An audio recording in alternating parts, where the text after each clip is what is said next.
बात करने के लिए लॉगिन करें www.astrotak.com।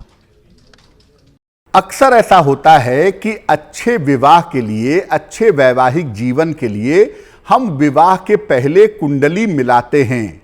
लड़के और लड़की के बीच में तालमेल अच्छा रहे, सही तरीके से संतान की उत्पत्ति हो सके और दोनों मिलकर के जीवन में आगे बढ़ सकें, इसके लिए कुंडली मिलान की एक व्यवस्था हमारी परंपरा में पाई जाती है और ज्योतिष में भी इसका बड़ा महत्व है।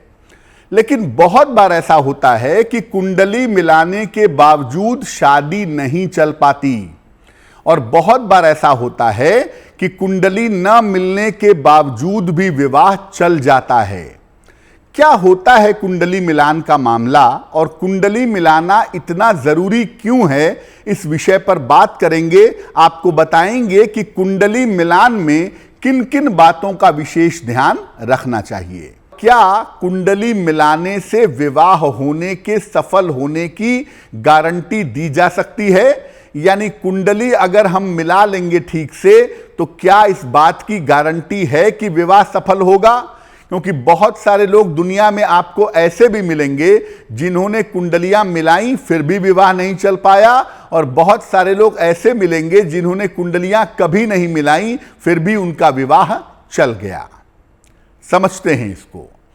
देखिए, लड़के और लड़की के बीच, बालक और बालिका के बीच प्रेम और तालमेल अच्छा बना रहे और दोनों एक साथ जीवन में कम से कम संघर्ष करें, कम संघर्ष में जीवन में ज्यादा सफलता पाएं, इसके लिए कुंडली मिलान किया जाता है।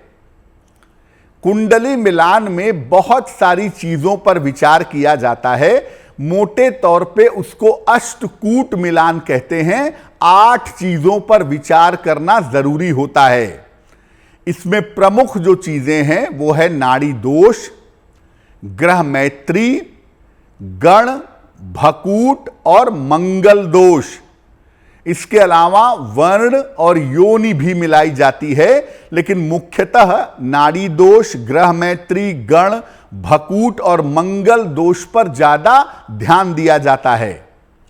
जब आप कुंडली मिलाते हैं तो हर चीज का अपना महत्व होता है और सबका विचार किया जाता है। कुंडली मिलान के बारे में मैं आपको 2 बातें बता दूं। पहली बात कि सामान्यतः जो हम कुंडली मिलाते हैं कि 36 में से 18 गुण मिल गए शादी कर लो, या 36 में से 21 गुण मिल गए शादी कर लो, उसको अष्टकूट मिलान कहा जाता है।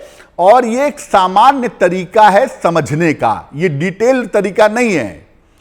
एक होता है भाव मेलापक, भाव मिलाया जाता है लड़के और लड़की की कुंडली में। ये जरा ज्यादा डिटेल्ड तरीका है और ज्यादा बेहतर है।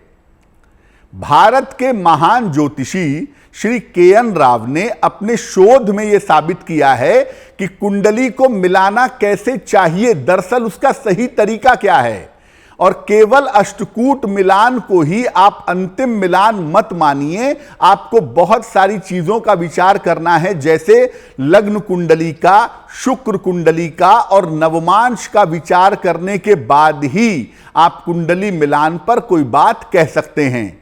केवल गुण देख करके कि 26 गुण मिल गया, 30 गुण मिल गया, अगर आप शादी करते हैं तो आप धोखे में हैं। 50-50% की संभावना है शादी चल भी सकती है और नहीं भी चल सकती है। 90% लोग जैसे ही कुंडली में नाड़ी दोष देखते हैं तुरंत कहते हैं शादी नहीं कर सकते, जबकि उन्हें पता ही नहीं होता कि नाड़ी दोष का सिग्निफिकेंस क्या है, नाड़ी दोष का जीवन में दरअसल प्रभाव कैसा होता है, ये जानते नहीं, फिर भी कहते हैं शादी मत करो। पहले समझिए कि नाड़ी दोष होता क्या है और इसे कैसे समझा जाए। देखिए, हर नक्षत्र के अनुसार बालक और बालिका की नाड़ियां अलग अलग होती हैं। जैसे मान लिया बालक का नक्षत्र है अश्विनी और बालिका का नक्षत्र है रोहिणी, तो दोनों की नाड़ियां जो हैं वो अलग अलग होंगी। बालक और बालिका की नाड़ियां अलग अलग होती हैं।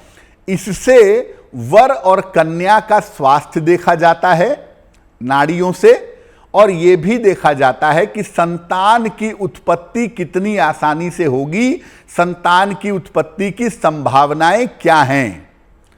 अगर वर और कन्या की नाड़ी एक होती है, लड़के और लड़की की नाड़ी एक हो, तो स्वास्थ्य की समस्या हो सकती है या संतान प्राप्ति में समस्या आ सकती है। आएगी ये नहीं कह रहा हूं, आ सकती है। स्वास्थ्य की समस्या भी हो सकती है और हो सकता है कि संतान उत्पन्न करने में बाधा भी आए। एक नाड़ी होने पर तभी विवाह कर सकते हैं जब नक्षत्र एक हों और उनके चरण अलग अलग हों। जैसे मान लिया लड़का लड़की दोनों का नक्षत्र है अश्विनी, लड़के का चरण है अश्विनी प्रथम चरण और लड़की का चरण है अश्विनी तृतीय चरण, तो दोनों के चरण अलग अलग हैं, नक्षत्र एक है, फिर भी विवाह किया जा सकता है।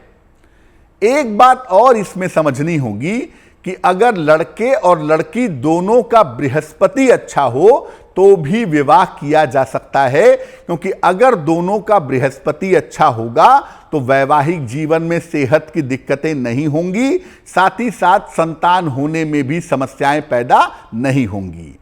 इसलिए नाड़ी दोष देख करके तुरंत शादी को रिजेक्ट मत करिए। अगर नाड़ी दोष है तो पहले नक्षत्र देखिए, उसके बाद दोनों का बृहस्पति देखिए। अगर दोनों हिसाब से सूटेबल नहीं है तब आप ये कह सकते हैं कि नाड़ी दोष तो है, इस वजह से विवाह नहीं कर सकते। लेकिन अगर नक्षत्र के चरण अलग अलग हो गए या दोनों का बृहस्पति फेवरेबल पोजीशन में हो गया तो नाड़ी दोष की चिंता करने की आवश्यकता नहीं है।